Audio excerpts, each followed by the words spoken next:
Assalamualaikum warahmatullahi wabarakatuh.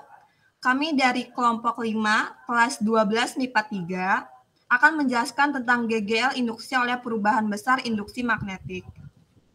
Di sini kelompok 5 itu ada saya sendiri, Loveana Dwi Aryesa dari absen 19. Saya Mifa Trianggraini, absen 21. Saya Zara Hayati, absen 35.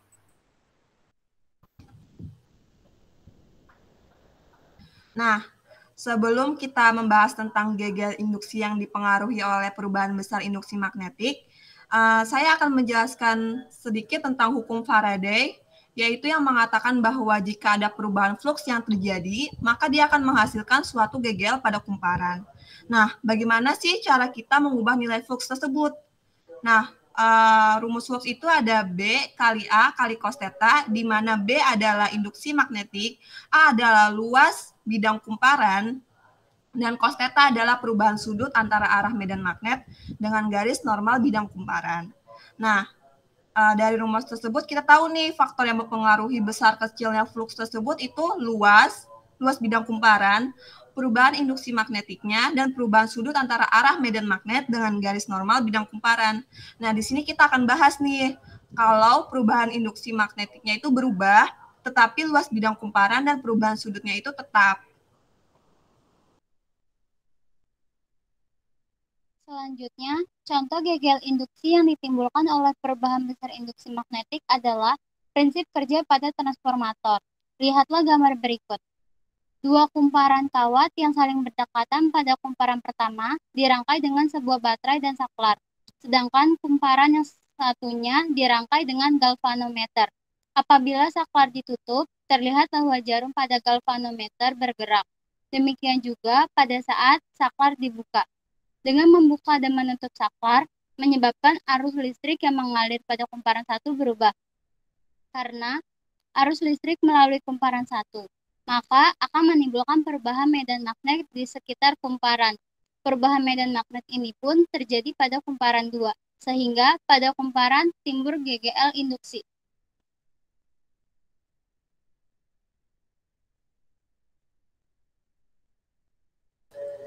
Nah, selanjutnya itu ada secara matematis, rumus GGL induksi itu minus N sigma flux per sigma T, atau GGL induksi sama dengan minus N delta flux per D flux per dt.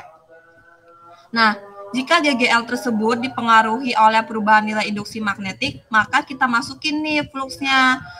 Jadi minus N D BA kali cos theta per dt. Nah, karena cos theta dan A-nya itu tetap, jadi kita keluarin, jadi rumusnya itu jadi minus NA cos theta dB per dt. Nah, dengan catatan rumus ini dipakai ketika yang diketahui itu fungsi dari induksi magnetik tersebut. Di sini ada contoh soalnya, yaitu medan magnet 5 sin 20 T Weber per M kuadrat menembus tegak lurus kumparan seluas 100 cm kuadrat. Kumparan memiliki 50 lilitan dan hambatan 5. Tentukan kuat arus maksimum pada kumparan. Nah, kita ketahui itu di sini ada B 5 sin 20 T Weber per M kuadrat, A-nya itu 100 cm kuadrat. Jika diubah ke meter kuadrat itu jadi 10 minus 2. Terus N-nya itu atau jumlah lilitannya itu 50, R-nya itu 5 ohm. Nah, di sini kan yang ditanya itu kuat arus maksimum pada kumparan kan. Nah, kita cari dulu nih turunan dari B 5 sin 20 T. Kita cari turunannya itu, sin itu turunannya cos, terus 20 T-nya itu kita keluarin 20, jadi 20 kali 5, jadi 100 cos 20 T. Maka GGL induksinya itu jadi minus N D flux per dt. Kita masukin nih nilai fluxnya jadi NA dB per dt. N-nya itu 50 dikali 10 pangkat min 2, 100 cos 20 T. Turunan yang tadi kita udah cari. Terus jadilah minus 50 cos 20 T. Nah, kita cari nih GGL maksimum itu ketika cos 20 T itu bernilai 1. Jadi gegel induksi magnetiknya itu 50 volt. Tanda minus itu tidak dipakai ya, karena tanda minus itu hanya menyatakan perubahan arah saja. Terus kita pakai hukum Ohm, itu kuat arus maksimum gegel sama dengan I kali R. Kita masukin 50 sama dengan I kali 5, jadi kuat arus maksimum yang diperoleh itu 10 ampere.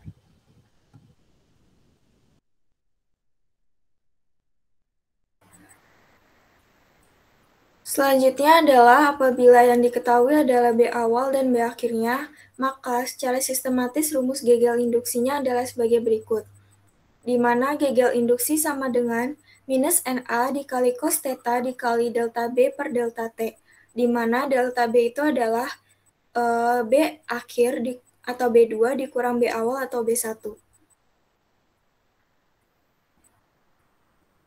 Lalu ini ada salah satu contoh soalnya, jika medan magnet yang menembus suatu kumparan seluas 20 cm kuadrat dan terdiri atas 100 lilitan berubah dari 2,5 Tesla menjadi 1 Tesla dalam waktu 3 detik, berapa gegel induksi yang terjadi pada kumparan? Di sini diketahui A-nya itu adalah 20 cm kuadrat, terus jumlah lilitannya adalah 100 lilitan, B awal atau B1-nya adalah 2,5 Tesla, B akhirnya atau B2 adalah 1 Tesla, dan delta T-nya adalah 3 second. Untuk cara jawabnya ini tinggal masukin ke rumus aja, di mana gegel induksi sama dengan minus NA dikali cos theta dikali delta B per delta T. Sama dengan minus 100 dikali 20 kali 10 pangkat min 4. Ini dikali 10 pangkat min 4 karena cm kuadratnya itu diubah ke meter kuadrat. Terus lanjut dikali cos 0 dikali 1 dikurang 2,5 dibagi 3.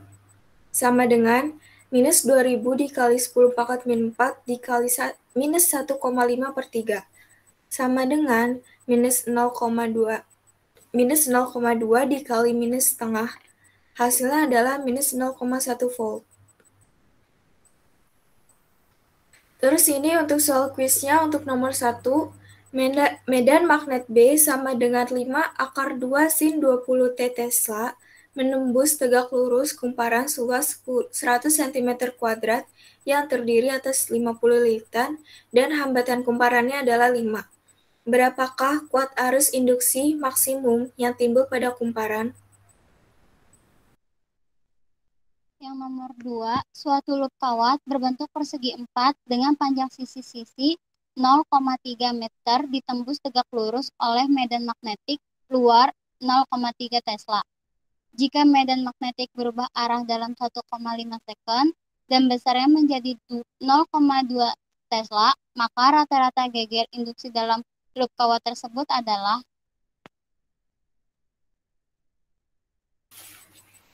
Terima kasih, sekian penjelasan dari kelompok 5. Kurang lebihnya mohon maaf dan semoga video ini bermanfaat.